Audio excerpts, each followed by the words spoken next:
Basically, in the political debate, there wasn't much of opposition candidates who were present for the debate. So, what does VP has to say about it? If you're talking about the political debate, I think that has been talked about. Are you talking about the political debate or party political broadcast? Party political broadcast. Party political broadcast. As far as the PAP is concerned, we have 4 official languages. We take all 4 very seriously, and we make sure that we have people who go there and take all 4 languages and our people who speak all 4 languages extremely seriously. And we put forward the messages in all 4 languages. And you know who spoke in Tamil, it was a minister. That's not just because of reaching out to the ground in Tamil. That is important. But it is also a show of respect to the Tamil speaking population. That we value you, we respect you, and we will make sure that, we show that. And you show that in these ways also. These are very important, they are very significant. But each party makes its calculation, and why others didn't speak in Tamil, you could ask them. What do you have to say about no PhD candidates who are Indian? I have answered that. I don't want to go back into it. Thank you. Okay. Do you have any further comments on the opposition? Olivia, you won't let me go on that. You're talking about the candidates in Yishun. Yeah. I think whether you're an Yishun resident or residents elsewhere, when candidates come, you're looking for 2 things. Generally, in every election, but specifically in this election, you're looking at first the national issues, and second, specific to the GRC, what are your plans? So, on the national issues, we have set out our manifesto. We have said the key issues are jobs. Number 1 issue is jobs, because we are in a very serious situation, and let's not forget that. We are right in the midst of it. We are going to face a recession. The world is possibly going to face the most serious recession it has faced in a very long time. We've said many times this is the greatest crisis since the Second World War, and we haven't cleared COVID, so it's a health crisis and an economic crisis, and the 2 are linked. You don't control the virus, your economy is not in control.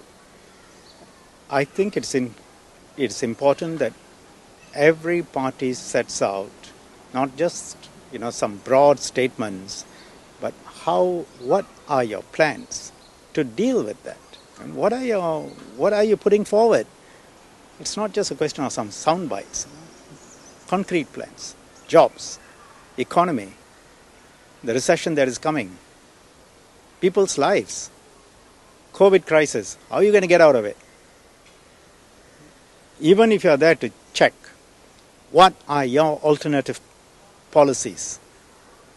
I think that people need to ask, and I think many people have asked. I have looked at the manifesto of the candidates who are competing here, and I don't find any answers on these questions. Right? That's the first point at the national level. So there are no answers. So the question is, what are you running for Parliament for? You've got to have a plan and a policy for people. Second, at the local level, Yishun, again, we have set out what we have achieved in the last 5 years, what we have achieved before that, and what we seek to do in the next 5 years. In concrete terms, these developments, these are the things we will do. This is how we will handle the town. You can look forward to it. And we say, look at our track record. What we promised in 2015, we have delivered. It's a modern, vibrant town, and we are going to do much more. 15 more major projects. I then look at the opposition candidates' manifesto on specific to Yishun town. There is nothing there, as far as I can see. And I've heard what they have said, both to residents who have asked questions and in public. It's very clear that they have no plans. And when asked, Mr. Boyer says, oh, we'll give more jobs as cleaners to Singaporeans in the town council. So those are his plans for Yishun. Well and good. But I personally think that Yishun residents deserve better than making your focal point. I will make more Singaporeans cleaners. If that's your only plan, let the residents judge. So that's on that. And then I hear another candidate, or maybe more than one candidate, saying, oh, Yishun has, it's got the hardware. So they concede that point. It's got the hardware. It's got the development. Yes, it has developed. But it has got no soul. It's got no kampung spirit. I don't know how long they've spent here.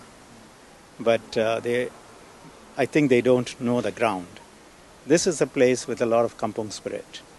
If you look at the celebrations that are held, Chinese, Malay, Indian, if you look at the way the MPs have been working with the community to make sure that the original kampung spirit will be maintained, the way we help each other, the rental blocks and all the projects we have for the rental blocks, the Kyuyongya celebrations, the clans, the Chinese temples, the mosques, the Indian temples, the way they come together to do projects.